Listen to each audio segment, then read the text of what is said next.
आज आपण ऐकणार आहोत एक मजेशीर गोष्ट, पिंकी कोंबडी आणि पळणारं अंड. चला तर सुरुवात करूया. एका शेतात पिंकी नावाची गोंडस कोंबडी राहत होती. ती रोज एक गोलाकार चमकदार अंड देत असे. एके दिवशी तिने अंड दिलं आणि मागे वळून पाहिलं. तर काय, अंड गडगडत पळायला लागलं. पिंकी ओरडली, थांब, माझं अंड कुठे पळतंय?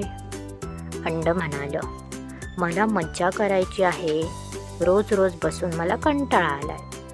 अंड गवतामध्ये, नळाजवळ, बैलाच्या मागे, शेळीच्या पायाखाली सगळीकडे गडगडत पळत होतं. पिंकी त्याच्या मागे धावत धावत म्हणत होती, अरे थांब रे, फुटशील. शेवटी अंड थकलं आणि एका दगडाला धडकलं.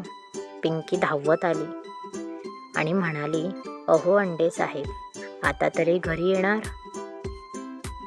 अंड म्हणालं, हो, पण उद्या पुन्हा ॲडव्हेंचरला जाईल. पिंकी हसली आणि म्हणाली, ठीक आहे, पण आधी हेल्मेट घाल.